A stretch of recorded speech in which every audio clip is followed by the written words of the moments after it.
The new Visa Cash App Racing Bulls Formula One team car is here, and look at it. In all of its glory, a painted F1 car in 2024. And my goodness, did the grid need this? A vibrant car reminiscent of those end of days Toro Rosso cars with that bright, majestic blue and red accents. We've also, though, got a splash of white in there with plenty of sponsors on show, and that's the big story here, is that this car means business.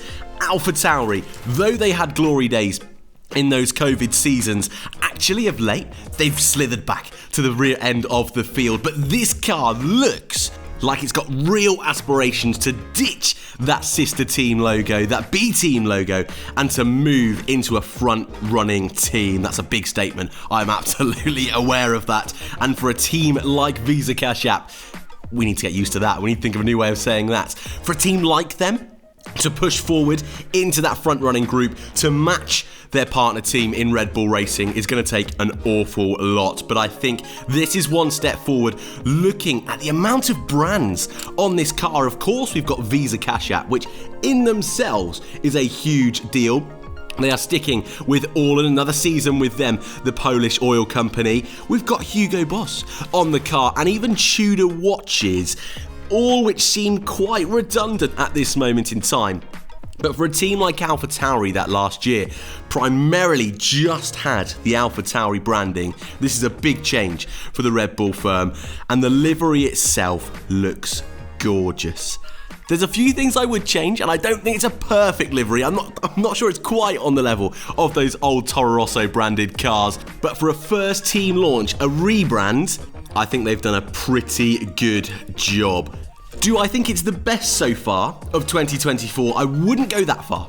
And despite lots of the carbon fibre cars, I still think there are elements to this vehicle that I would change. And the big one for me is on that front nose cone, just in front of the cockpit, that white stash almost that's got Hugo on it, Tudor, Visa Cash App. We know teams do this to really highlight sponsors on their car.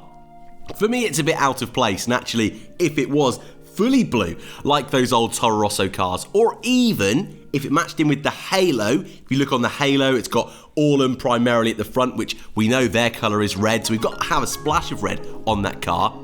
I think if that stash was red, then possibly it would be a slighter, a cleaner livery, or reverse that, if the halo was white, it would all play in and tie in a little bit nicer for me. That's the only thing at this current stage that I feel is slightly out of place, because the rest of it is very slipped back. There's not a lot going on this car, really. It is just that primary blue with sponsors on top of it. Take away the white, there's not actually much to this livery. But I think that silver accent in the white on that bull, on the engine cover, and Visa down the side pod of the car, I think that looks really, really smart. And yes, it reminds me of those old Toro Rosso days, but also slightly of that camo Red Bull we saw for pre-season testing a few years back. Just a bit different. And though I really enjoyed the AlphaTauri colours and I thought their liveries were underrated on the whole, I think this is a nice freshen up for the grid. And when you look at blue cars like Alpine ditching most of their blue for this season, this will stand out on the grid, and our grid needs that this year. I also really like, I'm just going to throw it to the back of the car, the numbers on this car, very retro American kind of university vibe going on there. The team launch, of course, was in Las Vegas, and I just think we mentioned it with Haas, didn't we, that their car's got no character, no fun, and just little elements like that I think really make a livery pop. And so I really enjoyed that element to the numbers on their car.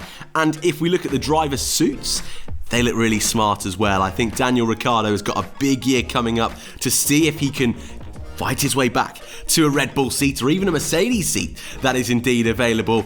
And Yuki Tsunoda, he's got a big year up against Daniel Ricciardo, his highest caliber teammate to date in Formula One. Though Ricciardo's on his redemption arc, he is a multiple race winner. He has driven for Red Bull for a prolonged period of time. I know Pierre Gasly did, but nowhere near the successes of Daniel Ricciardo. So both drivers are hungry. Both drivers had a strong end to 2024.